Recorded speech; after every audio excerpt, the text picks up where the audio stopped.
وخاتم النبيين ورحمة للعالمين. اللهم صل على حبيبنا وشفينا ومولانا أبي القاسم المصطفى محمد. اللهم صل على محمد وآل محمد. اللهم صل على محمد وآل محمد. اللهم صل على محمد وآل محمد وأجل فرج ساخي المخرج وعلى آله وصحبه ومن تبعهم بإحسان إلى يوم الدين. أما بعد. Bapak Ibu yang sangat berbahagia, kita bersyukur kita bersua dalam keadaan sehat walafiat. Pada kesempatan kali ini juga adalah pertemuan pertama kita untuk pelajaran irfan atau tasawuf. Di masyarakat Islam kebanyakan itu disebut dengan tasawuf. Sedangkan di dalam sebagian yang lain disebut dengan irfan. Kalau irfan itu memang aslinya dari bahasa Arab, dari kata arafa ya'rifu. Karena Nabi mengatakan awaluddin ma'rifatullah. Awal daripada agama itu adalah ma'rifat. Ma'rifat itu mengenal. Dari kata arafa ya'rifu, ma'rifat, lahirlah juga kata irfan. Jadi irfan itu adalah pengenalan Allah Subhanahu wa taala dengan cara yang benar, irfan. Di dalam doa-doa yang diajarkan oleh para ulama, yang ada yang mengatakan itu doa dari Nabi juga, yang kita minta adalah ma'rifah. Di dalam doa biasa diajarkan, dikatakan ilahi anta maksudi waridhoka matlubih a'tini mahabbataka wa ma'rifataka. Ada saudara-saudara kita di kalangan muslim yang membaca doa ini sesaat sebelum takbiratul ihram. Jadi pada saat berdiri, tak ada screen-nya. Oh ya, baik, bukan. Jadi ada saudara-saudara kita dari kalangan muslim yang kebanyakan membaca bahkan doa-doa ini, yaitu tadi doa yang kita baca tadi itu sebagai doa sebelum takbiratul ihram. Jadi sebelum sholat, sebelum takbir, membaca doa ilahi anta maksudi. Ilahi artinya wahai Tuhanku. Anta maksudi, hanya engkaulah yang kumaksud, yang kutuju.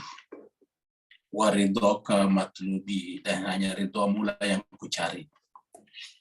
Atini mahabbataka wa ma'rifataka. Maka berikanlah kepadaku kemampuan untuk mencintaimu. Wa ma'rifataka, dan kemampuan untuk ma'rifat kepadamu. Jadi ini adalah diajarkan biasanya. Dan biasanya ini juga dipakai di dalam pembukaan majelis untuk memperbaiki niat. Ya, jadi kita lihat di sana atini mahabbataka wa ma'rifat. Ma'rifat yang kita minta di sana. Nah, dari situ kemudian lahirlah kata irfan. Jadi kata irfan di dalam Al-Qur'an juga cukup banyak ya, irfan. Dari kata ya'rifu.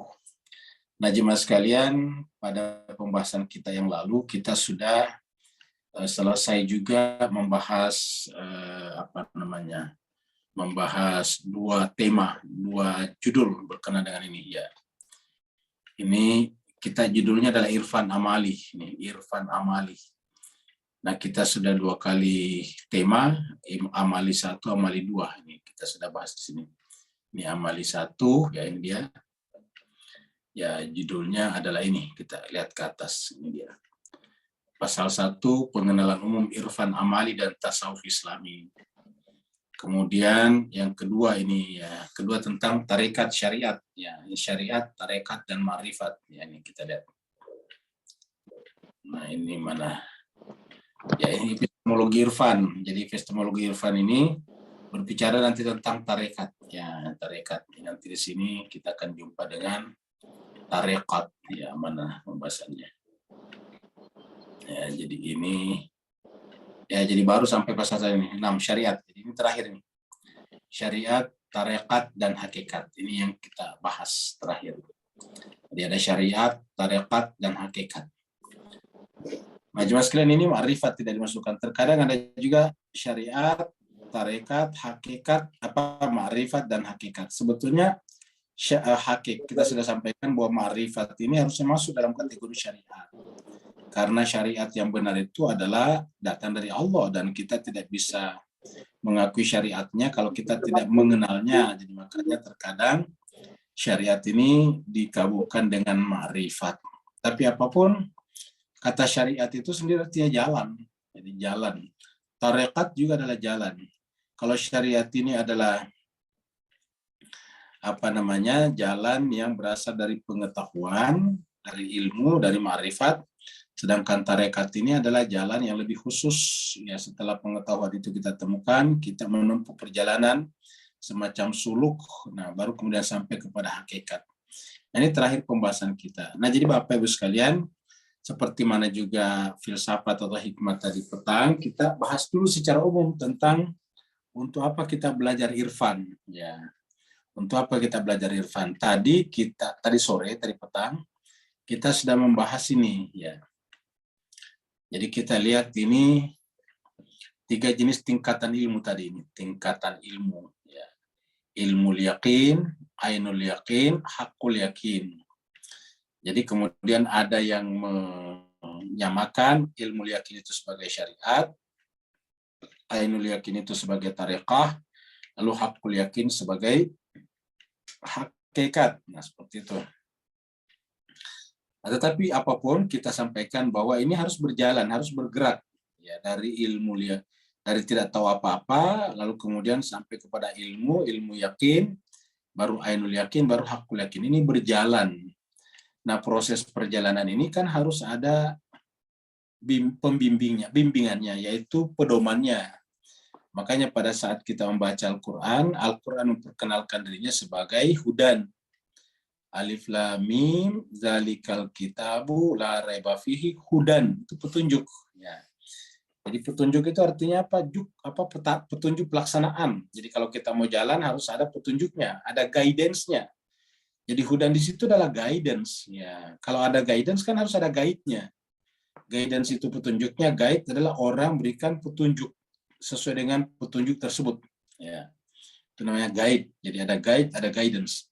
Nah, Al-Quran menyebutnya sebagai hudan, guidance. Ya, untuk apa? Untuk menempuh perjalanan ini dari ilmu, ainul, sampai kepada hakul yakin. Jadi kita harus bergerak dari satu maqam, dari satu keadaan kepada keadaan yang lebih tinggi. Apa sebabnya? Karena seperti yang kita bahas pada pertemuan tadabbur kita diciptakan itu untuk menyempurna, untuk berproses menuju kepada kesempurnaan.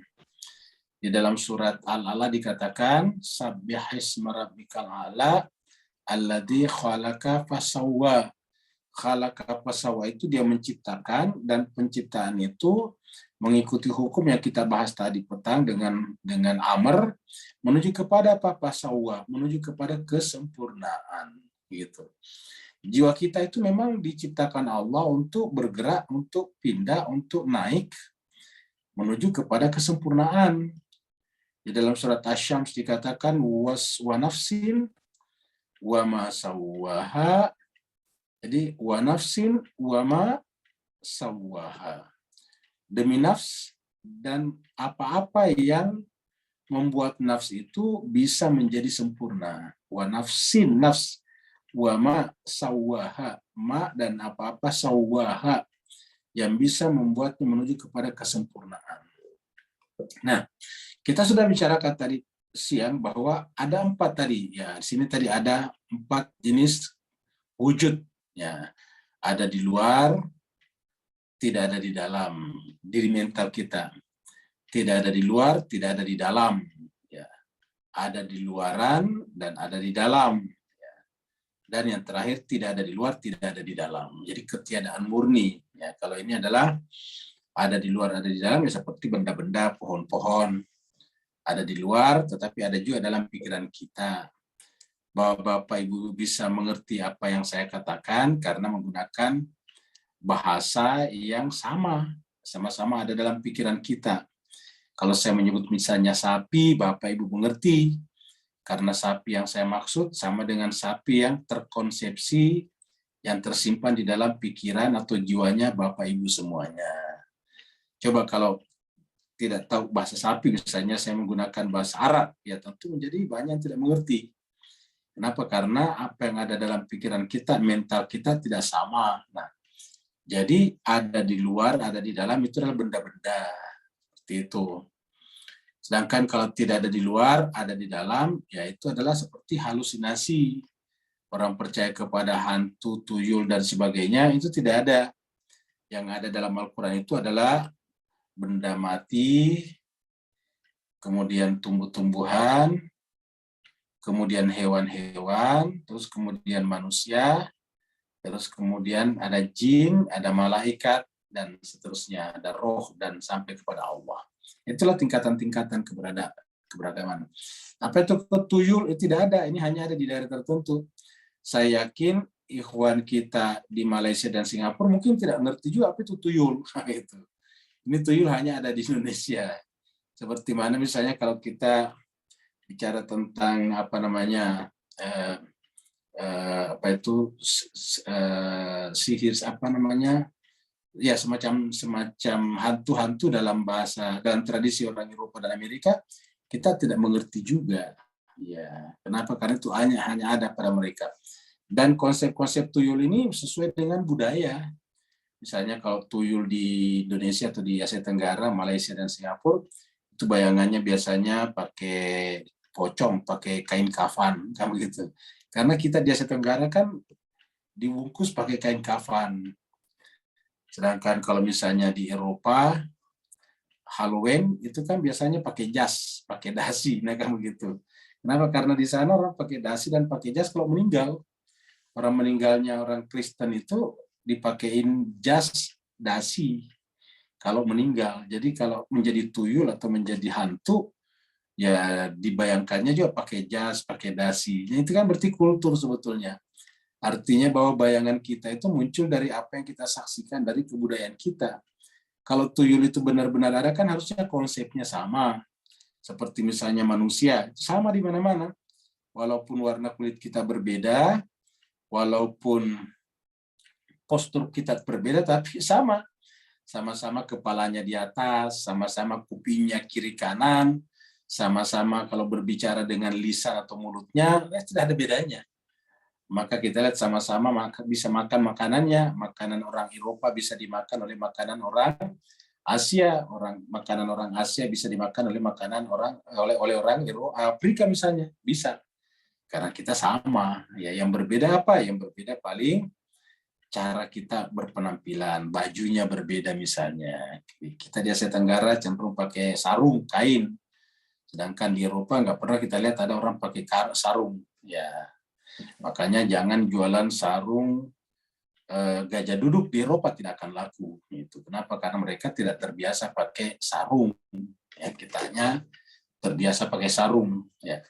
Nah, jadi Bapak Ibu Jemaah sekalian, itu namanya kultur. Tapi orangnya sama.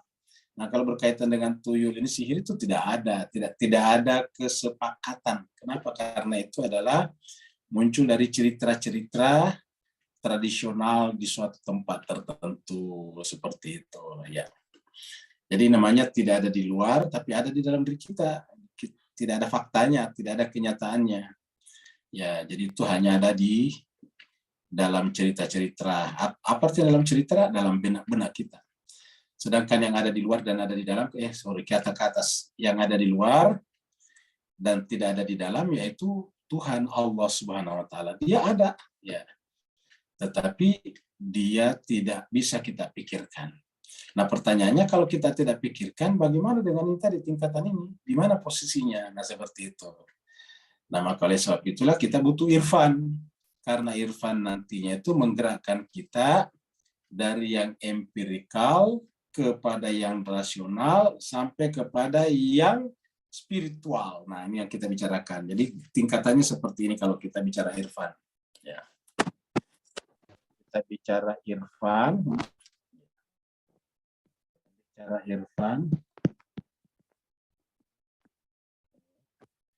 Kita bicara dari kita bicara yang indrawi, ya. Indrawi kalau bahasa Inggris, ada bahasa Inggris empirical.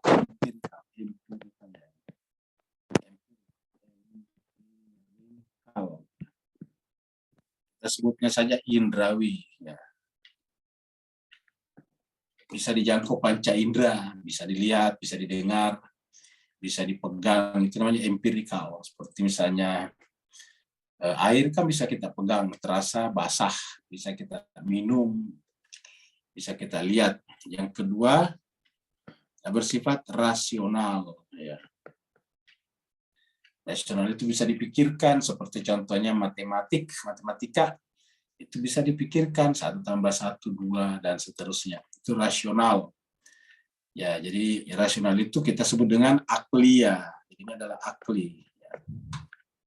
Dengan akal. Ya. Kemudian yang ketiga, ya, namanya spiritual. Spiritual. Ya, kalau spiritual ini ya tidak masuk kategori panca indera, tidak masuk ke kategori akal. Spiritual itu bersifat zauki namanya. Ini kita sebut dengan zauki. Ini zauki. Jadi ini adalah indrawi, dijangkau dengan panca indera. Kalau misalnya kita tadi bukan bicara, kenapa saya kenal? Karena suaranya kita kenal. Itu empirik namanya. Suara itu kan kita bukan pakai lisan, pakai mulut, sayanya pakai kuping. Nah itu kan empirik namanya. Ya, karena namanya empirik itu lisan kita, mata kita, kuping kita, penciuman kita, rasa pakai sentuhan kita, itu namanya empirikal. Ya. Pokoknya yang panca indera itulah empirik namanya. Ya. 5 sense kalau orang Inggris menyebutnya. Nah, jadi ini adalah empirikal indrawi. Ya, seperti Bapak Ibu lihat ini pasti melihatnya warna biru semuanya kan, karena ini namanya indrawi. Ya, kertas di belakangnya backgroundnya ini warna pink. Nah, itu kenapa? Karena indrawi. Ya, namanya indrawi, bisa dijawab oleh panca indera. Terus kemudian rasional. Ya, rasional. Rasional itu adalah ya sesuatu yang tidak terjangkau oleh panca indera tetapi rasional. Contohnya misalnya ilmu pengetahuan itu kok bisa tidak pernah penuh di pikiran kita. Kalau kita berpengetahuan kan tidak pernah penuh. Ya, kepala kita terbatas. Ya, cobalah pegang semuanya kepalanya Bapak sekalian. Paling maksimal kita bisa pegang dengan 2 tangan kepala kita itu. Itu kita pegang kepala kita dengan 2 tangan. Artinya kecil, lebih kecil mungkin dari kelapa, buah kelapa. Ya. Tetapi kok bisa isinya luar biasa ya. Ya, sampai bisa menciptakan pesawat, bisa membuat AI sekarang, artificial intelligence, bisa bikin televisi, bisa bikin macam-macam. Itu kan dari ilmunya manusia. Ya, dan berkumpul dari zaman dahulu sampai sekarang. Apa sebabnya? Ya karena yang namanya ilmu itu tidak empirikal, tidak ada yang pernah melihat ilmu. Ada di antara Bapak Ibu yang pernah melihat ilmu, yang pernah mendengar ilmu, yang pernah memegang ilmu, kan tidak ada. Yang biasa kita lihat itu adalah buku. Nah, buku itu bukan ilmu. Jadi buku itu empirikal, karena bisa kita pegang, bisa kita lihat, seperti itu. Pengarang, penulis buku, ya, yang punya ilmu, pemilik ilmu, orangnya bisa kita lihat, bisa kita dengar suaranya, bisa kita bertanya. Tetapi ilmu sendiri nggak pernah kita lihat. Tidak ada yang pernah melihat ilmu, tapi benar-benar ada. Ya. Kalau ada yang tidak percaya ilmu, ini sungguh keterlaluan. Kenapa? Karena kita sekarang hidup dengan ilmu. Tapi siapa yang pernah melihat ilmu? Bagaimana warnanya, bentuknya, tidak ada. Ya. Yang kita lihat lagi-lagi tadi adalah alat untuk menyimpan ilmu, seperti buku, seperti apa itu tadi, alat perekam, recording. Ya, itu bisa kita lihat. Tetapi ilmunya tidak ada yang bisa lihat. Kalau kita melihat seperti ini kan bukan ilmu, ini tulisan. Ya. Ini tulisan, bukan ilmu. Jadi ilmu itu yang kita pahami. Ya, yang tertulis ini yang di buku, ya di kertas. Ya. Nah, jadi itu namanya tulisan. Tulisan itu bersifat empirikal, tapi ilmunya bersifat rasional. Nah, seperti itu. Jadi ada yang tidak empirikal tapi rasional. Nah, tetapi ada juga yang tidak empirikal, tidak rasional tapi ada. Nah, inilah zauq, rasa namanya. Seperti tadi kita katakan, kalau Tuhan itu tidak ada di luar, Tuhan itu ada di luar dan tidak ada di dalam, gimana kita bisa hadir? Bagaimana? Ya, Tuhan itu tetap Tuhan. Tidak bisa kita katakan ada dalam diri kita sebagai zatnya, ya, ingat sebagai zatnya. Tetapi kita lah yang memiliki pengetahuan tentang Tuhan, pengetahuan tentang Tuhan. Kita tahu bahwa Tuhan itu ada, pengetahuan kita tentang Tuhan itu rasional, tetapi bersentuhan dengan Tuhan itu tidak bisa rasional seperti itu. Ya. Jadi bagaimana caranya? Ya itu caranya dengan zauq. Contohnya misalnya Pak Bu sekalian, kita kalau tidak salah sudah terangkan juga di tadabbur. Kalau misalnya saya di sini bicara tentang gula. Bapak-bapak katakanlah Bapak Ibu semuanya belum pernah mengenal gula. Apa itu gula? Tidak ada yang tahu, gitu. Maka saya terangkan apa itu gula, gitu. Kalau saya terangkan apa itu gula, nah Bapak Ibu sekalian namanya mengetahui gula. Saya terangkan gula itu adalah berbentuk kristal-kristal kecil, putih, bening. Kalau kita makan itu manis, nah itu gula. Itu namanya ilmu Bapak Ibu tentang gula namanya. Dari mana? Dari pengetahuan yang saya sampaikan tadi. Nah, ketika suatu hari pertemuan kita, saya bawa contoh gula, sampelnya. Saya bawa contoh gula. Bapak Ibu, ini loh namanya gula. Saya keluarkan gula saya dari tas 1/2 liter misalnya, kamu gitu, 1/2 liter. Oh, baru namanya lihat, oh ini tuh namanya gula, kamu gitu. Dia sudah lihat, oh dia bisa pegang, oh ini gula, ternyata kayak pasir ya, gitu kira-kira. Dia lihat, oh kristal-kristal seperti pupuk misalnya. Jadi itu lihat. Jadi kita sudah lihat ada ilmunya di sana, ada pengetahuannya. Ada penglihatannya, indranya. Ketika melihat tadi gula namanya empirikal, ya, melihat gula, memegang gula itu namanya empirikal, indrawi. Ketika tadi berpunya ilmu tentang gula karena saya terangkan, belum lihat bendanya, itu namanya rasional, akliyah. Itu nanti namanya ilmu yakin, ini namanya ainul yakin. Baru kemudian setelah Bapak Ibu semuanya sudah melihat, sudah memegang, sudah mencium yang namanya gula, ternyata setelah dicium ternyata tidak ada baunya, tidak bau kembang, tidak bau melati misalnya, tidak bau cendana, ya kan ternyata tidak ada baunya. Jadi tidak ada baunya, tidak ada aromanya. Kemudian kita pegang seperti pasir, warnanya putih bening, nah itu yang namanya indrawi. Waktu si terangkan tadi belum membawa barangnya, namanya akli saja. Lalu kemudian sekarang tahap berikutnya saya ambil sendok, ya. Ambil sendok dan setiap orang mengangah, membuka mulutnya. Nah, setiap orang saya masukkan 1 sendok gula ke dalam mulutnya, ke lidahnya. Setelah memasukkan semuanya menutup mulutnya dan mengunyah, merasakan, oh manis gula, sama yang dirasakan semuanya. Itu namanya spiritual, itu namanya zauq. Nah, begitu. Itu bukan lagi rasional, itu bukan lagi empirikal, tetapi sudah rasa. Nah, seperti itu jemaah sekalian. Jadi itu sudah rasa, merasakan namanya. Nah, jemaah sekalian, bedanya kalau gula tadi kan harus hadir pada lidah kita, karena itu kan tadi benda ya. Gula itu kan benda. Ulangi lagi, gula itu benda, maka dia harus hadir bersentuhan dengan lidah kita. Ya. Lalu bagaimana dengan Tuhan? Kalau Tuhan benar-benar secara zati hadir pada diri kita, kan berarti Tuhan banyak. Ada di hati saya, ada di hati Pak Ayahanda, ada di hati Ibu Kam misalnya. Loh kok Tuhan banyak sekali kan begitu? Iya, jadi bukan dia secara zati hadir. Ya, lalu bagaimana caranya? Ya kita merasakan. Rasa ini nggak bedanya tadi dengan gula. Kalau gula itu kan benda. Nah, kalau Tuhan itu semua orang bisa merasakan Tuhan. Walaupun Tuhan itu secara zati hanya satu, qul huwallahu ahad, begitu.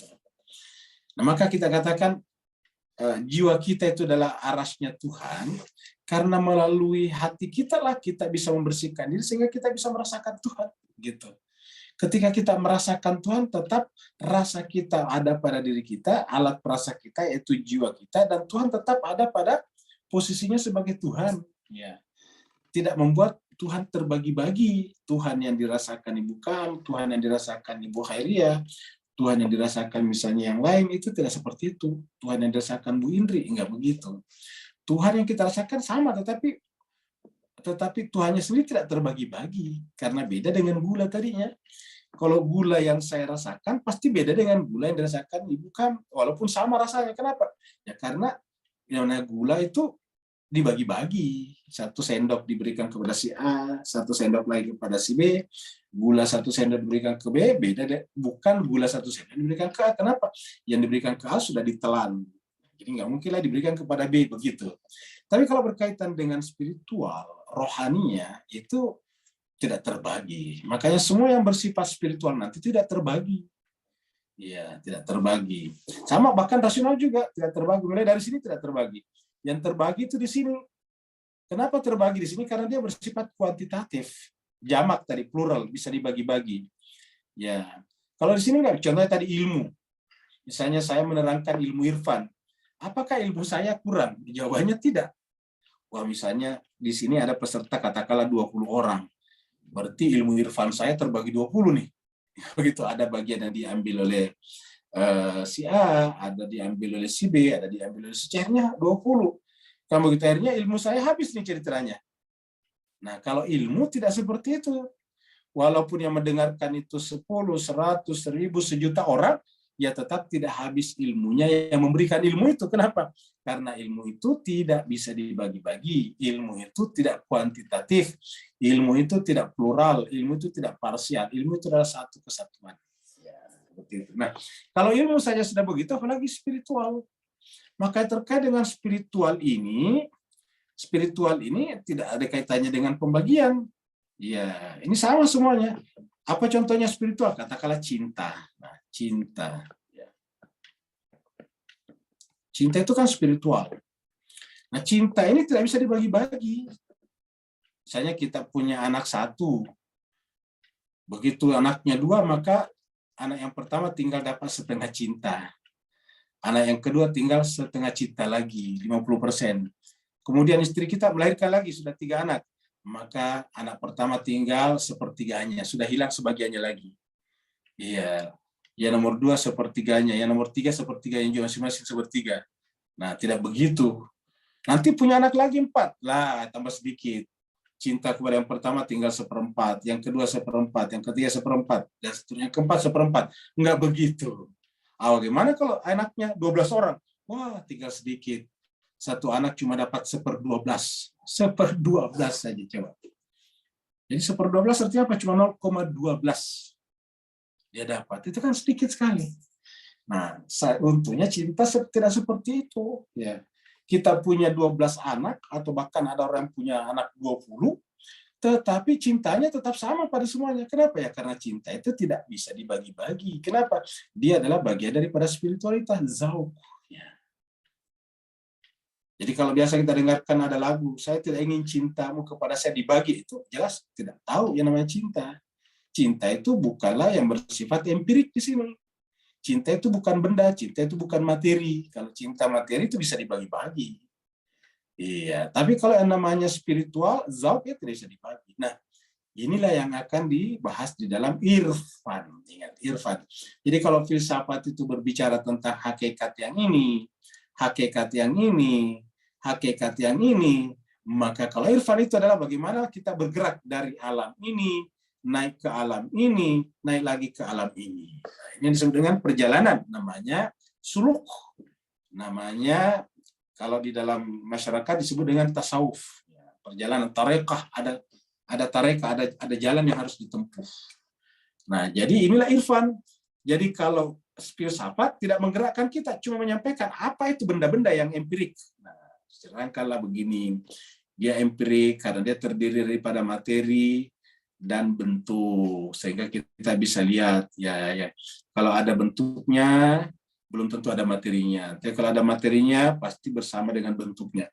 Itu adalah filsafat. Nah, kenapa itu rasional? Nah, itu diterangkanlah di sana. Yang rasional itu cara kerjanya adalah bersifat deduktif, itulah, dan banyak lagi yang lain di dalam filsafat nanti dipelajari. Nah, jadi cuma harus kita pahami supaya kita jangan gagal paham. Kalau kita gagal paham ya kita confuse, kita kacau juga. Kacaunya pemahaman kita akan menyebabkan kacaunya jiwa kita, kacaunya jiwa kita menyebabkan kacaunya perbuatan kita. Begitu kacau pikiran kita, kacau perbuatan. Contohnya, banyak orang takut mana tadi ya. Ya, banyak orang takut ini pada tuyul, sihir, padahal kan tidak ada. takut, ya. Begitu malam Jumat ada tokek yang jatuh dari plafon, dari apa itu, dari ceiling, wah tiba-tiba langsung menghubung-hubungkan, wah ini malam Jumat ada tokek, ya. Tokek itu tokek juga ya bahasa Melayunya, tokek. Ada tokek yang jatuh, ya, dari plafon. Wah ini pasti ada sesuatu ini. Jangan-jangan ini tokek bukan sembarang tokek. Ini kayak tokek kiriman orang. Wah, yang ngirim siapa? Dicurigailah tetangganya yang kemarin ribut sama dia. Dicurigailah kepala kantornya yang kemarin memecatnya. Wah, ada banyak lagi yang lain. Coba. Itu kalau mau percaya dengan begini-beginian. Sehingga apa yang terjadi? Hatinya, jiwanya menjadi galau.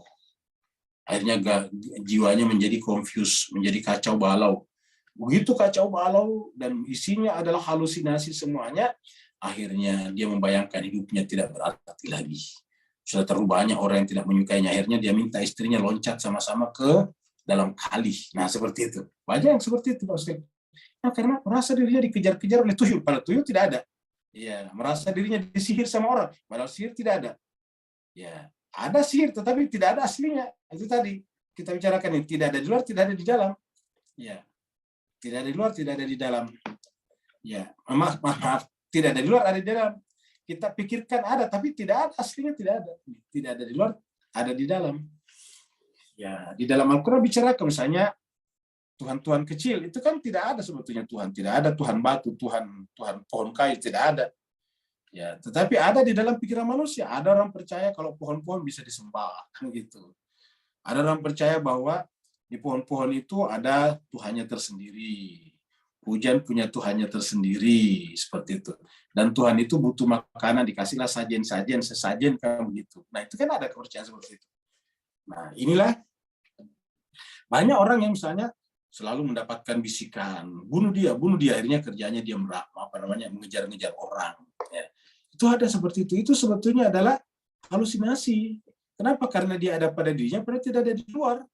Ya, coba kita lihat, ada orang anak biasanya yang tiba-tiba mengejar-ngejar orang tuanya, ingin membunuhnya. Orang tuanya lari, pontang-panting. Kenapa? Karena si anak itu tiba-tiba kok ada dalam pikiran dirinya yang menyuruh-nyuruh dia untuk mengejar ibunya. Padahal kan aslinya tidak ada, itu namanya halusinasi. Nah, jadi dia ada di dalam dirinya, padahal tidak ada di luar. Dari mana mulanya? Percaya. Ini kepercayaan yang menyebutkan ini. Makanya Allah melarang kita mempercayai bahwa Tuhan itu bisa terbuat dari batu. Ya. Tuhan bisa terbuat dari kayu, itu tidak bisa. Tuhan terbuat dari uang, tidak bisa. Tuhan itu ya cuma Tuhan satu. Yang namanya Tuhan itu awal dari segala yang awal. Tuhan itu adalah pencipta segala ciptaan. Nah, itu baru cocok tuh. Nah, jadi semua itu. Maka di dalam Al-Quran bicarakan sihir. Apa artinya? Tidak ada sihir. Buktinya apa? Nah, ketika Nabi Musa melemparkan tongkatnya, artinya dan itu adalah wahyu, itu dimakan. Kenapa? Ya tidak ada. Seperti itu. Jadi, memang ada dipercaya orang sihir, tapi faktanya, realitasnya tidak ada. Gitu. Karena kalau ada sihir itu gampang. Gampang sekali. Nggak perlu perempuan, nggak perlu kita melahirkan dokter. Ya disihir aja semuanya. Gitu. Ada orang yang susah melahirkan, disihir, anaknya bisa keluar tanpa harus dibelek, tanpa harus dioperasi, disesar gitu. Ada orang misalnya yang selalu berteriak-teriak, skizofrenia, nggak perlu dimasukkan ke rumah sakit jiwa, cukup disihir saja. Begitu dipanggil tukang sihir, tiba-tiba jiwanya kembali menjadi tenang. Sihir itu kan simsalabim. Ya, abrakadabra, kamu gitu, namanya sihir. Tiba-tiba ya ada orang yang miskin sekali, meminta-minta di mana-mana, kita sihir, tiba-tiba jadi kaya. Tiba-tiba kita tinggal kasih apa namanya saja, kita tinggal kasih lampu saja, lampu Aladin, suruh usap-usap, keluar jin daripadanya. Kamu minta apa? Saya minta istana, ya, yang berdiri di atas Teluk Jakarta. Nah, seperti itu. Tiba-tiba istana itu ada. Tapi kan tidak bisa seperti itu. Kenapa ya? Itu adalah halusinasi namanya. Ya, jadi kesimpulannya itu tidak ada. Kalau seandainya sihir ada, ya nggak perlu kita bikin pesawat. Cukup bikin apa namanya perusahaan maskapai sihir internasional. Nah, gimana caranya? Ya, kita kumpulkan orang dalam satu ruangan. Setelah beli tiket, kita sihir, tiba-tiba dia mendarat di Singapura, tidak perlu dari Jakarta tiba-tiba menghilang, tiba-tiba semuanya ada di Singapura, kan begitu. Orang Singapura mau pergi ke Mekah, nggak perlu beli tiket pesawat, beli saja tiket sihir, kan begitu. Setelah beli tiket sihir kepada saya, tukang sihir masuk dalam ruangan. Ruangan itu tiba-tiba gelap, gulita, tiba-tiba begitu terang, sudah ada di Mekah sana. Nah, tapi kan itu tidak bisa terjadi, Bapak sekalian. Nah, jadi itu artinya apa? Tidak benar. Betapa banyak orang menderita karena kepercayaan yang salah seperti ini. Ya, setiap ada sesuatu jatuh dihubungkan dengan macam-macam. Gitu. Jadi akhirnya hidupnya tidak tenang, hidupnya tidak bahagia, penuh dengan ketakutan. Ya, takut sendiri, takut kalau ada bunyi-bunyi yang aneh-aneh. Banyaklah semuanya ketakutan. Akhirnya apa yang terjadi? Mengalami kegoncangan jiwa, mengalami kegalauan, mengalami penderitaan jiwa yang sangat dalam. Akhirnya karena merasa seperti diserang oleh banyak bisikan-bisikan, akhirnya loncat dari gedung berlantai tinggi. Nah, itu dia. Jadi ini kenapa? Karena tidak ada di luar, tapi dia ada dalam pikiran dia. Nah, agama datang untuk membersihkan ini yang ada di dalam. Makanya Tuhan mengatakan tagline daripada Islam kita apa? La ilaha illallah. Jadi untuk mencapai derajat hak zaut di sini, kita harus melakukan pembersihan. Nah, inilah tugasnya irfan. Jadi irfan itu adalah menyuruh kita, memerintahkan kita, mengajari kita, membersihkan dulu jiwa kita. Dari apa ya? Dari kepercayaan-kepercayaan yang ada tadi di sini. Jadi kalau kita melihara kepercayaan seperti tadi di sini, mana tadi nih? Ya tidak bisa la ilaha illallah. Karena la ilaha semuanya harus bersih. La ilaha illallah. Apa artinya la ilaha? Tidak ada ilah apapun. La maujuda, la mahbuba, pokoknya. Tidak ada yang ada, tidak ada yang niat. La maujud, tidak ada yang wujud di dalam jiwa kita. Illallah. Tidak ada yang mahbub, tidak ada dicintai. Illallah. Semuanya. Ya. La ilma lana illa ma 'allamtana. Tidak ada ilmu kecuali ilmu yang datang dari Allah. Nah, jadi mensucikan jiwa kita itu yang disebut dengan proses tahalli. Baru nanti kemudian tahalli, baru tajalli. Tahalli, jadi nanti di sini untuk mencapai derajat ini ya. Untuk mencapai derajat ini ya, derajat yang ini nih, yang ketiga ini kan kita irfan nanti bicaranya di sini nih. Untuk mencapai derajat ini dibutuhkanlah pergerakan ke sini. Ya, yang pertama, yang kedua, yang ketiga. Ya. Nah, yang pertama dulu. Jadi yang pertama adalah ini gerakan yang pertama. Ya. Yang kedua, yang ketiga. Ya. Apa yang pertama? Nah, kita lihat. Yang pertama itu namanya tahalli. Ini tahalli. Ya. Tahalli ini pakai di sini. Ya. Tahalli. Apa tahalli? Artinya pengosongan. Dikosongkan dulu jiwa kita. Dikosongkan dari kepercayaan-kepercayaan. Tidak boleh ada apapun. Ya. Tahalli namanya. Jadi kita artikan sebagai pengosongan. Pengosongan.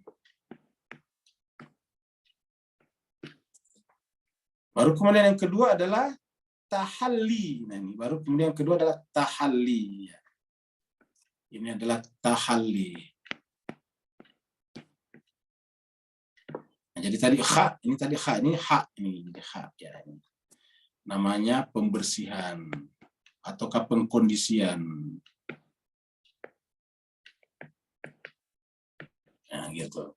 Baru yang terakhir ini yang ketiga. Ini yang kedua tadi ini tahalli. Yang ketiga adalah tajalli. Yang ketiga adalah tajalli ini. Jadi pakai jim. Artinya penampakan. Ya, penampakan. Tajalli penampak manifestasi. Tuhan tiba-tiba menghadirkan dirinya di dalam kesadaran kita, di dalam zauk kita. Langsung kita rasakan dia. Nah, ini tajalli namanya. Jadi ini namanya tahalli. Kita kosongkan dulu apa tadi? Kepercayaan-kepercayaan ini tadi. Ini tadi. Jadi kita kosongkan diri dari yang nomor 2 ini. Ya. Jadi kita kosongkan diri dari yang nomor 2 ini. Ya, kita kosongkan dari sini. Karena kan ini memang tidak ada di luar. Tidak ada di luar, tapi kok ada dalam diri kita. Seperti itu. Kita kosongkan daripadanya. Nah, jadi setelah itu kemudian lanjutnya jadi tahalli, kosongkan. La ilaha. Nah, itu dia, kosong. La ilaha. Tidak boleh ada ilah apapun. Ya, yang diartikan la ilaha itu la ma'buda, la mahbuba, la maujuda, semuanya. Illa Allah, kecuali Allah. Itu namanya pengosongan. Ya.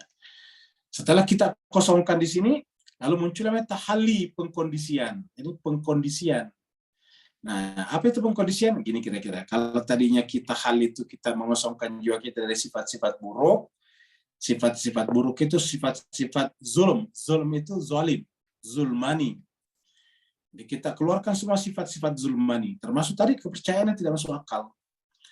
Nah, setelah kita mengeluarkan sifat-sifat zulmani, kita isi dengan sifat-sifat baik, rahmani. Rahman itu pengasih. Kita isi dengan sifat-sifat rahmani. Kalau tadinya kita melihat orang lain yang menyaingi kita dengan penuh amarah, ini akan menyaingi saya, akan mengambil posisi saya. Nah, itu namanya sifat-sifat buruk, zulmani namanya tuh. Ya, orang kita lihat sebagai musuh. Ya, ketika ras lain punya kekayaan lebih dari kita, kita serang rasnya. Itu ras itu kok curang. Dia lebih kaya dari kita. Nah, seperti itu. Itu namanya iri hati, dengki, semuanya itu sifat-sifat zulmani harus kita kosongkan. Ya, itu harus kita kosongkan dalam jiwa kita. Pokoknya namanya iri hati, dendam, apa namanya itu harus kita kosongkan. Ya. Jadi harus kosong hati kita. Nah, setelah hati kita kosong dari sini, ingat harus kosong. Seperti mana kalau kita yang bercocok tanam, ya rumput-rumputnya dulu harus kosong semuanya, dicabut semuanya, baru kemudian bisa kita bajak tanahnya, bisa cangkul tanahnya untuk menjadi gembur, supaya nanti kita bisa tanam. Nah, kita gemburkan tanahnya, kita kasih sifat-sifat, kita tanam dengan sifat-sifat rahmani, cinta tadi, kasih sayang, dan seterusnya. Kita melihat orang lain selalu ingin melihat orang itu keluar dari penderitaan. Kita pikir kalau kita bantu secara fisik ini tidak membuat dia berhenti menderita, maka kita usahakan gimana caranya mengajari dia, memotivasi dia, memberikan jalan gimana caranya agar bisa mandiri, gitu. Namanya cinta dan kasih sayang, sifat-sifat tahalli. Nah, begitu. Jadi intinya sifat tahalli ini adalah sifat penuh kasih sayang kepada apapun. Ya. Kalau kita tidak bisa memelihara hewan-hewan ternak, hewan-hewan seperti kucing, anjing, jangan dipelihara, lebih dilepaskan di alam bebas. Karena kalau kita pelihara, kita harus kasih makan, minum, dan sebagainya. Nah, nanti kalau tidak dikasih itu dia akan menderita, kasihan, kelaparan, kehausan. Burung juga perlu dimandikan, kalau tidak dimandikan dia kepanasan juga. Nah, kasihan. Lebih baik dia lepaskan ke alam bebas. Nah, itu namanya itu kasih sayang. Kalau selama ini kan kita memelihara hewan-hewan ternak bukan demi hewan ternaknya, tapi kesenangan kita. Jadi kita tidak mau tahu apakah hewan itu menderita atau tidak. Yang penting saya senang melihat. Saya senang mendengarkan burung itu berkicau setiap pagi. Nah, jadi hanya menyenangkan diri kita. Itu bukan cinta. Kalau cinta itu kita melihat dari objek yang kita cintai, yang kita kasihi. Gitu. Makanya kasih atau cinta itu pasti melahirkan pengorbanan. Berkorbannya pecinta untuk yang dicintai. Nah, itu namanya itu cinta. Gitu. Kalau kita mengaku mencintai, tapi kita ingin orang itu korban untuk kita, itu bukan cinta, itu namanya egoisme. Itu namanya sifat anania, itu masih di atas, kembali ke atas, itu namanya zulmani. Ya. Nah, jadi kita memiliki dulu sifat-sifat rahmani dulu. Jadi itulah jemaah sekalian. Contohnya misalnya kita sebagai manusia, kan banyak orang saudara-saudara kita itu yang secara kehidupan materi masih merasa menderita, masih susah dan susah hidupnya. Ya, kenapa kira-kira? Itu tadi karena ini tidak terjadi pengosongan di sini. Ya, selalu dia berpikir apa? Selalu berpikir mendapatkan, menerima. Nah, itu ya. Berpikir menerima itu adalah sifat-sifat zulmani sebetulnya, karena ego namanya kan. Nah, harusnya kita ganti setelah bersih di sini sifat-sifat halnya apa? Selalu berpikir memberi. Jadi kita berpikir gimana cara saya memberi, berbagi. Ya. Nah, akhirnya kemudian kita menjadi pekerja keras tanpa lelah. Kenapa? Ya karena kita ingin memberi. Kita ingin berpartisipasi. Nah, itu namanya tahalli. Ya.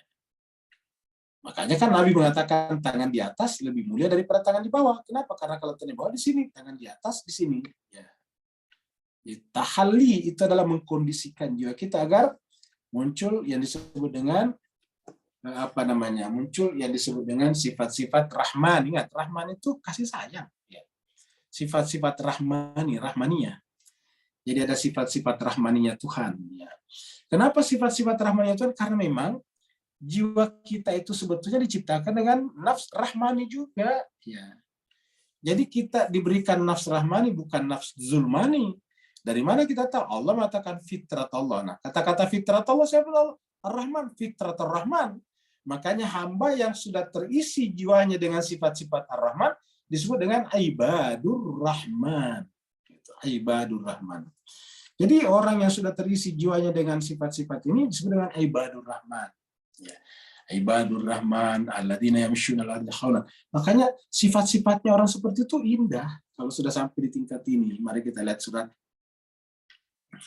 Mari kita lihat di sini surat apa namanya? Surat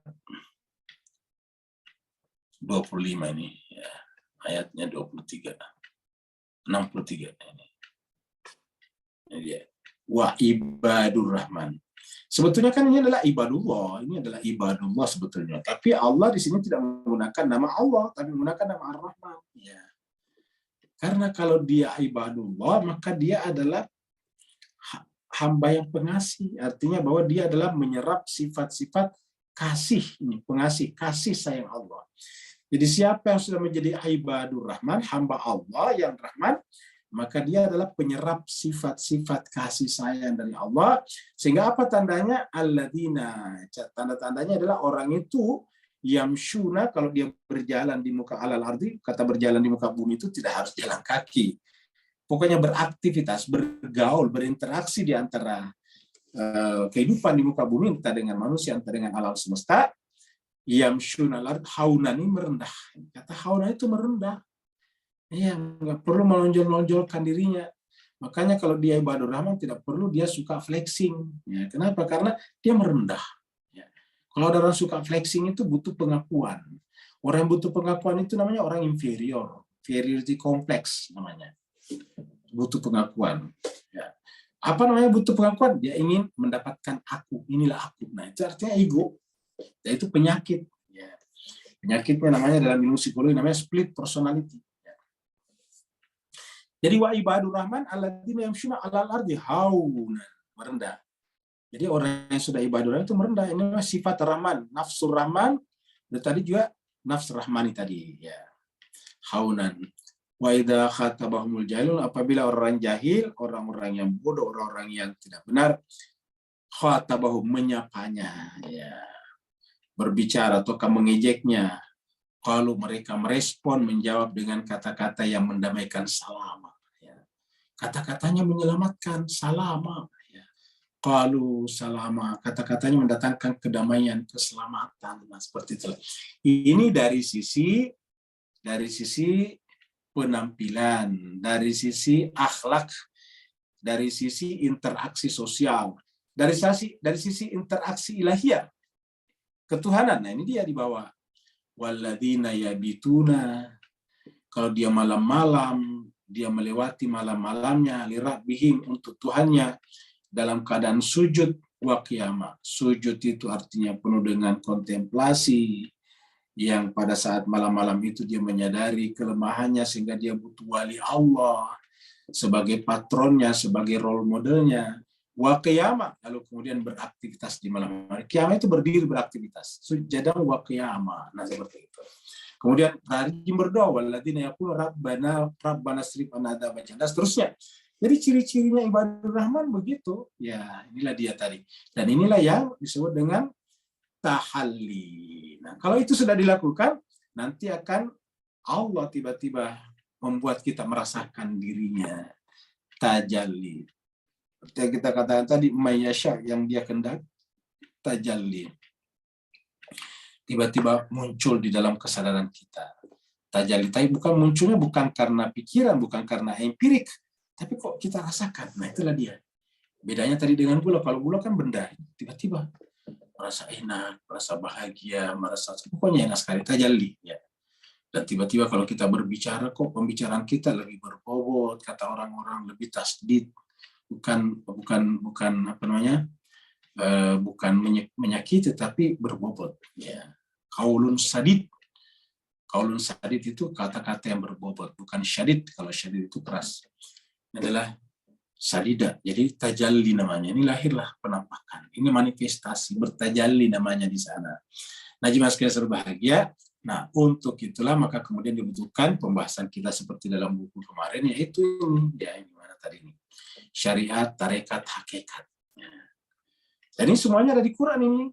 Syariat, tarekat, hakikat ini ada di Quran. Contohnya kita lihat di sini nih, ya. Kita lihat dalam surat Al-Maidah. Coba kita baca surat Al-Maidah dulu. Allah berfirman, wa anzalna ilaikal kitabah, dan kami turunkan kepada Muhammad Alkitab, yaitu Al-Quran. Bilhaq, isinya kebenaran. Jadi kalau mau lihat kebenaran saya tidak ada batilnya, Al-Quran ini Alkitab. Wa anzalna ilaikal kitaba bilhaqqi. Musaddiqan, membenarkan, meneruskan kebenaran-kebenaran lima baina yadai, yang ada sebelumnya, yaitu Taurat, Injil, dan sebagainya. Minal kitab. Wa muhaiminan, dan sekaligus penjaga alaihi, atasnya. Jadi Al-Quran itu menjaga apa? Menjaga dari kesalahan berfikir, menjaga dari falasi namanya. Menjaga dari sesat fikir. Ya. Muhaiminan alaihi. Maka Allah katakan fahkum bainahum, maka tegakkanlah hukum di antara manusia bima anzalallah, sesuai dengan apa yang Allah turunkan. Jadi selalu kalau kita menilai keadaan, menilai realitas, realiti yang terjadi di sekitar kita, harus berdasarkan apa yang Allah turunkan, itu Al-Quran. Nah, disinilah wajibnya kita membaca dan mentadabburi Al-Quran. Maka siapa yang tidak mentadabburi Al-Quran dikatakan hatinya tertutup. Afala yatadabbaruna Al-Quran am ala qulubin akfaluha, kata dia Allah di dalam surat Muhammad.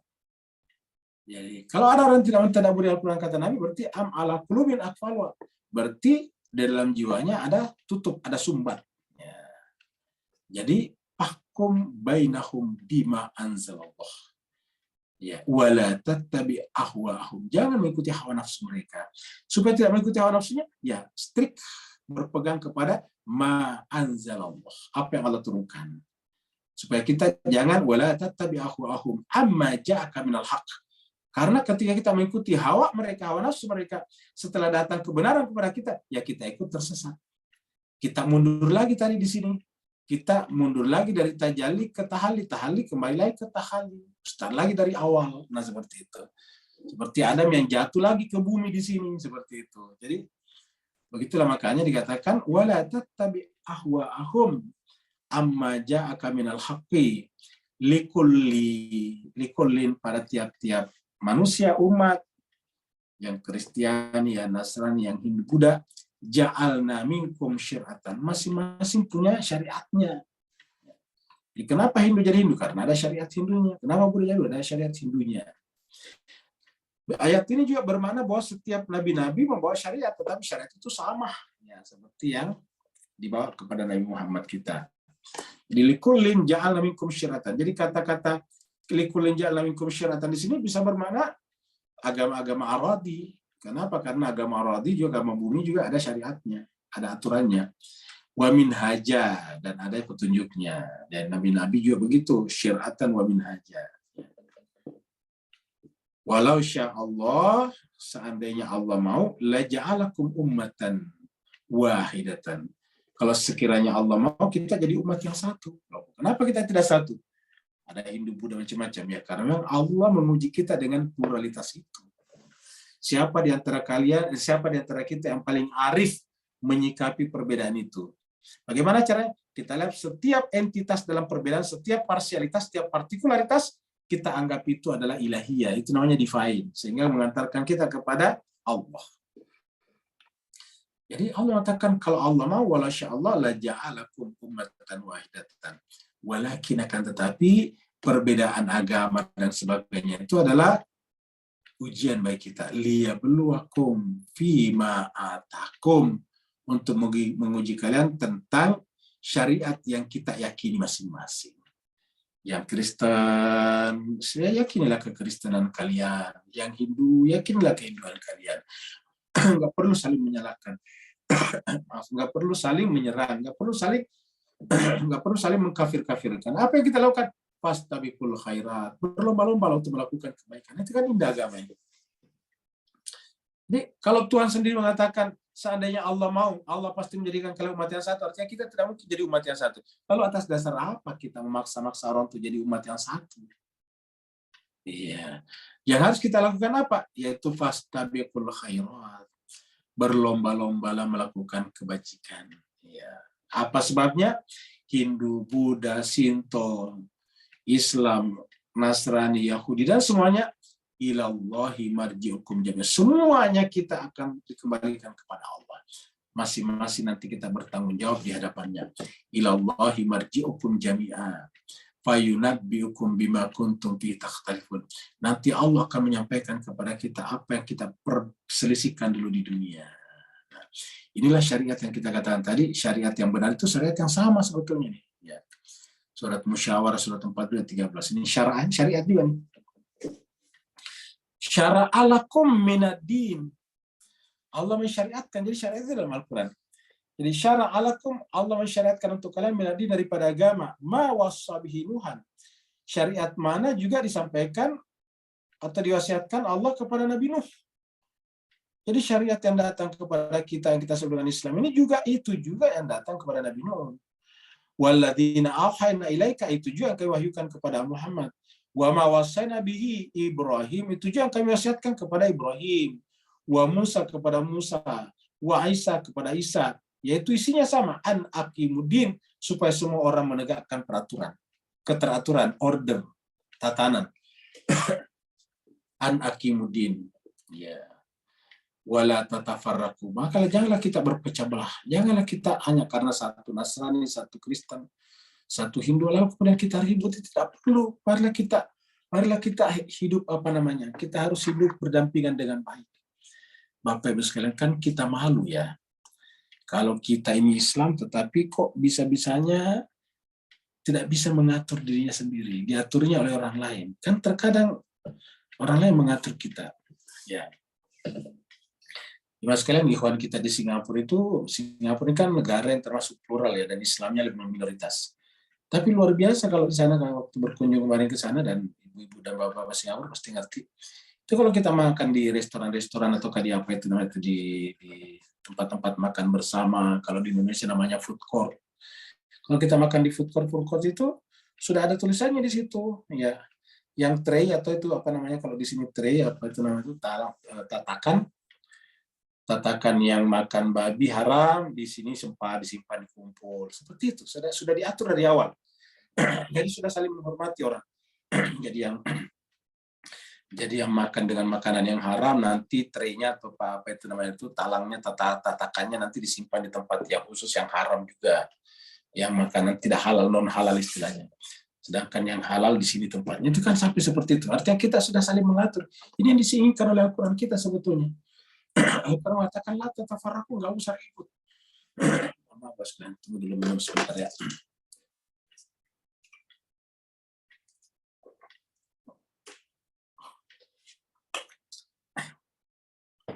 Jadi ini Allah mengatakan, wala tatafarraqu, nggak usah bertafarruq.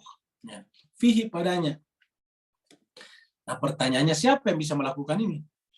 Nah orang yang belajar irfan. Karena orang belajar irfan itu mencapai derajat apa tadi? Hakikat agama seperti ini. Ya.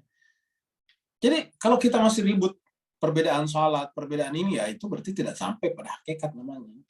Jangankan berbeda sholat, berbeda agama saja harus ditoleransi berdasarkan ayat ini. Kata Tuhan, berfastabiqul khairat lah ini tadi, ya di ayat sebelumnya. Ya. Kata Tuhan di sini berfastabiqul khairat lah ini, fastabiqul khairat. Jadi marilah kita, inilah yang harus kita lanjutkan. Ini juga di dalam masih surat 42 ayat 21 ini. Am lahum syuraka'u syara'una. Yang namanya sekutu-sekutu itu tidak bisa membuat syariat. Ya, lahum minad-din. Jadi sekutu yang bisa bikin syariat itu manusia yang bikin agama hidup, Buddha dan sebagainya, syariat. Kalau benda-benda nggak bisa. Syara'ulah artinya benda-benda itu ya tidak pantas. Bahwa walaupun ada yang persekutukan Allah dengan benda-benda, tapi Allah mengatakan itu tidak ada, tidak bisa. Tidak ada di antara mereka itu yang bisa membuat syariat lahu bagi mereka, minadi dari agama. malam ya'zan Allah bihi, apa yang Allah tidak izinkan. Walaula kalimatul fasli laqudiya bainahum. Jadi karena ada kalimatul fasli. Apa itu kalimatul fasli? Allah telah tentukan bahwa di akhir kehidupan ini ada satu pemimpin tunggal yang akan mencontohkan syariat Allah yang benar seperti dalam kata-katanya inni ja'ilun fil ardi khalifah. Kalau bukan karena itu maka semuanya sudah diselesaikan. Tapi karena Allah membuat kita semuanya bergerak dari generasi ke generasi menuju kepada kesempurnaan sehingga semua kita bisa berpengetahuan dengan baik, maka kemudian nanti di akhir zaman akan muncullah khalifah Allah yang dijanjikan dalam kata-kata inni ja'ilun fil ardi khalifah, yang itu yang dikatakan di sini laula kalimatul fasli laqudiya bainahum. Nah, jadi inilah jemaah sekalian berbahagia. Nah, sedangkan kalau kaitannya dengan tarekat, ini tarekat ada di sini ya. Tarekat.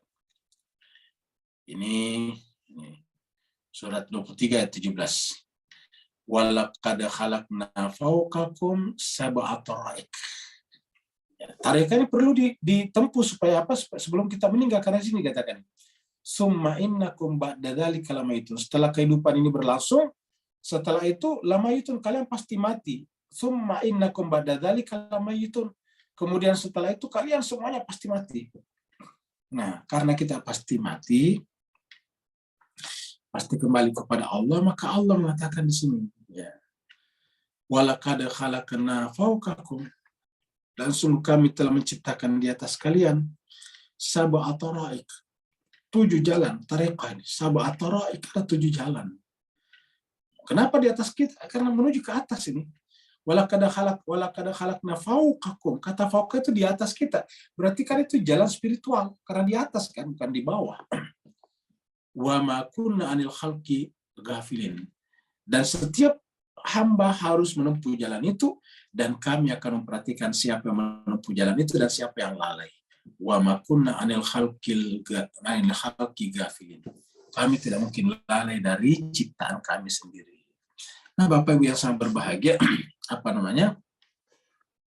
inilah perjalanan hidup kita ya, perjalanan hidup kita di dalam 3 unsur tadi ya. Dalam unsur mana tadi? Dalam unsur ini tadi, ilmu yakin, anul yakin, hakul yakin, atau dalam kata ini adalah syariat tarekat hakikat, seperti di sini dikatakan ya.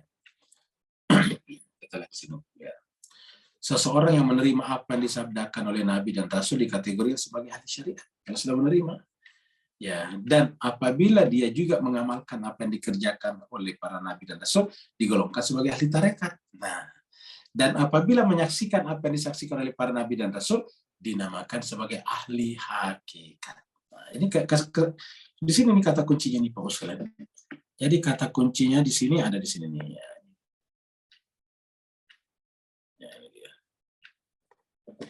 Seseorang yang menerima apa yang disabdakan oleh Nabi dan Rasul dikategorikan sebagai ahli syariat. Ya. Jadi kalau dia menerima apa saja yang disampaikan Nabi dan Rasul, ya, termasuk Al-Quran ini, karena sabda Nabi turunan daripada Al-Quran. Dan apabila dia juga mengamalkan apa yang dikerjakan oleh para Nabi dan Rasul, ya digolongkan sebagai ahli tarekat. Jadi kalau menerima, mengimani, ahli syariat. Kalau sudah mengamalkan, ahli tarekat berdasarkan ayat ini. Dan apabila sudah menyaksikan tadi itu dengan hati, berarti sudah terjadi penyingkapan. Sudah tajalli namanya, sudah menyaksikan. Sudah sampai pada level 3, bukan lagi tahalli, tapi tajalli. Sudah sampai pada level tajalli, menyaksikan apa yang disaksikan oleh para Nabi dan Rasul, dinamakan sebagai ahli hakikat. Dan untuk sampai ke tingkat inilah kita butuh bimbingan. Dari Nabi tadinya, apa yang disampaikan Nabi? Al-Quran, seperti di sini ayatnya nih. Kita lihat di sini. Inna hadza lahuwa haqqul yakin. Sesungguhnya Al-Quran ini adalah benar-benar haqqul yakin. Mengantarkan orang untuk sampai kepada haqqul yakin. Seperti itu. Ini seperti ini. Ya, di sini juga kita lihat dalam surat Al-Haqqah ini. Ya, di sini juga dikatakan, wa innahu, sungguhnya Al-Quran itu la haqqul yakin, benar-benar membawa orang kepada haqqul yakin. Nah, jadi inilah makanya kita menjadikan Al-Quran. Maka dikatakan dua yang tidak pernah berpisah, kitabullah wa itrati ahli baiti. Seperti itu. Nah, jadi jemaah sekalian, inilah pembahasan kita yang terakhir. Dan kita sudah bahas ini sampai terakhir ini. Ini sampai di sini 18 Maret juga. Ya, tadi filsafatnya ataukah hikmahnya 18 Maret juga sampai ini. Ini juga 2 hari sebelum Ramadan. Karena Ramadan kita dulu kalau tidak salah 21 ya. Ini 18, 19, 21, 4 hari. Nah sekarang kita tanggal 20, jadi persis 1 bulan juga. Jadi ini terakhir. Jadi insya Allah pada pertemuan berikutnya kita akan melanjutkan cerita tentang epistemologi tarekat irfan, terutama berbicara tentang tadi syariat, ya syariat, tarekat dan hakikat. Mudah-mudahan bermanfaat Bapak Ibu sekalian. Kalau ada benarnya dari Allah, kalau ada kekurangannya dari kekurangan pribadi Al-Fakir sendiri, mohon dimaafkan. Yang mau bertanya dipersilakan. Waalaikumsalam. Waalaikumsalam warahmatullahi wabarakatuh.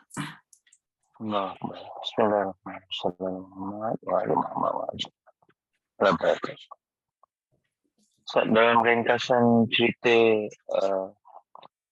spiritual tadi yang terpecah pada 3 makam-makam tadi, maka ini berarti juga kalau kita tidak macam travelator kat Changi Airport tu, sambil-sambil travelator tu bergerak, kita juga boleh melakukan pergerakan sampingan.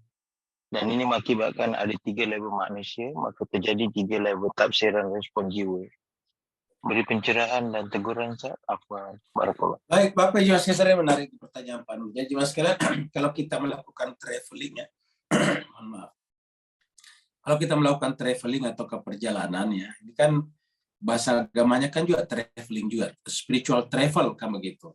Spiritual trip ya, perjalanan spiritual. Dan sama dalam perjalanan kita sehari, contohnya gini.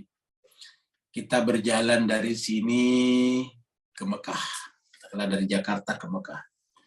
Nah, pada saat kita berjalan dari sini ke Mekah, pada saat kita menunggu pesawat di Bandara Internasional Soekarno-Hatta Jakarta, ya kita di sana boleh saja mondar-mandir, bisa saja makan dulu. Tapi makan minumnya kita, mondar-mandirnya kita di situ adalah bagian dari perjalanan namanya. Kenapa? Karena kita sedang bepergian.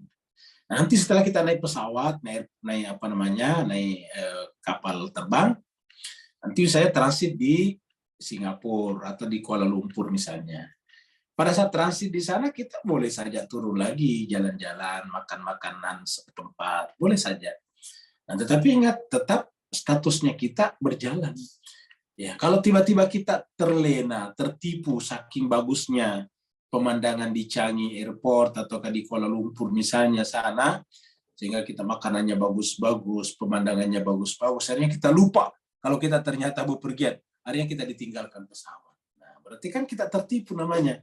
Nah, begitulah kurang lebih. Jadi, begitulah nanti dari Kuala Lumpur atau dari Singapura kita terbang lagi. Katakanlah pesawat kita transit lagi di Dubai misalnya, transit di Dubai. Di Dubai kita bisa juga turun, kita juga bisa menyaksikan jalan-jalan, makan-makan di sana, ya ada restorannya. Bahkan kita bisa mandi di sana kalau kita kita gerah. Nah, tetapi ingat, ini kita hanya transit, kita tetap tujuan utamanya traveling, berjalan, ya. Berjalan, seperti itulah. Nanti setelah itu kemudian ada pengumuman pesawat ini harus naik penumpangnya, kita naik lagi. Kalau kita karena terpukau, karena saking indahnya airportnya misalnya Dubai, akhirnya kemudian kita lupa, kita tidak dengarkan panggilan, akhirnya kita tertinggal. Jadi bisa sudah dekat, itu kan dari Dubai, sebentar lagi sampai di Mekah. Tetapi karena kita lupa, kita lalai, akhirnya tertinggal oleh pesawat. Banyak orang dalam perjalanannya seperti ini. Begitulah juga nantinya setelah sampai di Jeddah, ya, jadi bandaranya di Mekah itu adalah di Jeddah. Setelah sampai di Jeddah, kita turun lagi di airport di Jeddah itu. Ya. Ketika kita turun di sana, banyak lagi jenis makanan. Kita menyaksikan lagi. Nah, kalau kita tiba-tiba lupa lagi, kita karena tertipu saking bagusnya makanan, indahnya pemandangan, kita lupa dipanggil rombongan kita untuk naik di atas bus untuk menuju ke Mekah. Karena dari situ kita ke Mekah nih bus. Ya. Akhirnya apa yang terjadi? Walaupun sudah dekat, tidak bisa sampai kepada Baitullah. Kita bisa tidak sampai di Baitullah. Kenapa? Baitullah itu adanya di Mekah. Nah, jadi inilah apa namanya tadi? Inilah tadi yang dibicarakan di dalam perjalanan ini tadinya. Ya, banyak orang berhenti di sini, banyak orang sudah naik di sini, berhenti lagi di sini. Ya, apalagi kalau dia naik di sini, tiba-tiba banyak yang puji dia karena sifat-sifatnya bagus, akhlaknya baik, tiba-tiba dia takjub pada dirinya, menjadi ujub dan sebagainya, akhirnya mundur lagi ke belakang sini. Begitu juga dalam perjalanan tadi di sini. Banyak orang sudah mulai bergerak memahami hakikat yang ada di alam empirikal. Sudah mulai naik di atas alam rasional. Bahkan setelah alam rasionalnya sudah selesai, ketika ini selesai kan tidak bisa bekerja lagi akal di situ. Maka dia harus merasakan. Tetapi sayang seribu sayang, sesaat sebelum dia merasakan, tiba-tiba berhenti hanya menjadi tukang debat, berdebat saja. Berdialog saja, terus-menerus mencari lawan, mencari teman. Dia merasa tiba-tiba pintar. Dia merasa tiba-tiba bisa membuat premis-premis, bisa membuat proposisi-proposisi, dia bisa mematahkan lawan-lawannya, sehingga kemudian dia berhenti hanya menjadi tukang debat. Tukang debat di forum, tukang debat di WA, tukang debat di medsos, akhirnya kemudian tidak berjalan lagi. Banyak seperti itu. Makanya jemaah sekalian berbahagia, dimanapun kita berada di sini, harus camkan kita ini adalah traveling. Di dalam tadabbur kita sudah bahas. Satu, Allah bertanya, fa'aina tazhabun? Kalian ini mau kemana? Aina tazhabuna? Kalian mau kemana? Nah, dijawabkan oleh Nabi Ibrahim, inni dhahibun ila rabbi sayahdin. Nah, itu kan jawaban Nabi Ibrahim. Saya kalau saya ditanya aina tazhabun, inni dhahib, saya pergi, saya traveling.